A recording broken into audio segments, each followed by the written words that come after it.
Hello guys, rider প্রোতে আপনাদের স্বাগতম। আজকে মূলত আমরা কথা বলবো সিএফ মোটো আপনার গতকাল দুইটা ব্যাংক লঞ্চ করছে, NK-125 এবং NK-300।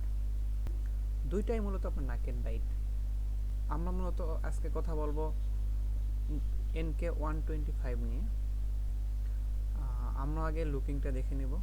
এনকে এইটা হলো আপনার NK-125-এর লুকিং, ঠিক আছে। এই একটা আছে আর ব্ল্যাক কালার একটা আছে। এই যে ব্ল্যাক কালারটা, আমার কিন্তু এই কালারটাই হচ্ছে খুব সুন্দর লাগতেছে। এইটা হচ্ছে NK-125-এর আপনার হচ্ছে মিটার কনসোল, ঠিক আছে। এখানে কিন্তু মিটারে কিন্তু আপনার TFT ডিসপ্লে ইউজ করা হয়েছে, যেটা মূলত আপনার 300-এ ইউজ করা হয়েছে সেম। এইটা হচ্ছে আপনার ব্যাক এন্ড ভিউ, এটা হচ্ছে পুরো ট্যাঙ্ক প্যাড। যাই বলুন, ডিজাইনটা কিন্তু ওয়াও করছে। আর এইটা হচ্ছে হেডলাইট ভিউ পাশ থেকে, ঠিক আছে। আমরা ইঞ্জিন নিয়ে কথা বলবো। ইঞ্জিনটা হচ্ছে আপনার 124 সিসি DOHC ইঞ্জিন ইউজ করা হয়েছে, এটা 14 নিউটন পার মিটার পাওয়ার উৎপাদন করে। আর সিট হাইট কিন্তু 780, দেখলেও বসতে পারবে। আর এটা কিন্তু আপনার 125 সিসি আপনার ইঞ্জিন হলে কী হবে, কিন্তু এটা কিন্তু 10,500 RPM কিন্তু উঠাইতে পারে, কারণ এটার হচ্ছে চেইন স্পোকারটা খুব বড়। বাইকটা দেখে কিন্তু কোনোভাবে আপনাকে 125 সিসি মনে হবে না যদি স্টিকারটা না থাকতো, ঠিক আছে। আর সাইলেন্সারটা এখানে দিছে স্পোর্টি লুক দেখাচ্ছে। এটাতে স্লিপার ক্লাস ইউজ করা হয়েছে, রিমগুলো কালারিং করা আছে এবং স্টিকারিং করা আছে খুব সুন্দর। আর লুকিংটা ওয়াও, ঠিক আছে।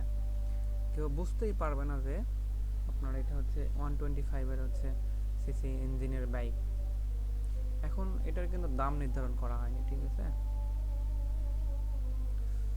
আমার আইডিয়া 2,60,000 থেকে 80-এর মধ্যেই থাকবে আর কি। যদি 2 লাখের মধ্যে থাকে অ্যাভেলেবল সেল হতো, কিন্তু ইউরোপিয়ান ভার্সনের গাড়িটা তো, সেজন্য একটু দাম বেশি থাকবে।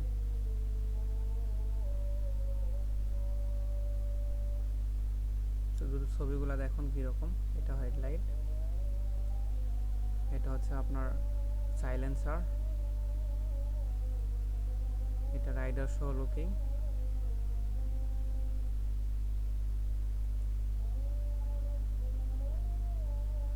তো ঠিক আছে, আপনারা এরপর কী নিয়ে ভিডিও চাচ্ছেন, কিসের ডিটেলস নিয়ে ভিডিও চাচ্ছেন বলুন, আমি নতুন করে ভিডিও করে আপনাদের একটা দেবো। আর একটা কথা, চ্যানেলটা সাবস্ক্রাইব করে রাখুন, লাইক দিয়ে পাশে থাকুন। আর একটা ভাইয়া হিরো এক্সট্রিম 4Vর হচ্ছে আপনার কালার নিয়ে একটা ভিডিও চাইছে, আমি খুব শীঘ্রই এই ভিডিওটা দিয়ে দিব, কারণ বৃষ্টির কারণে বাইরে যেতে পারতেছি না, ভিডিওটাও করতে পারতেছি না।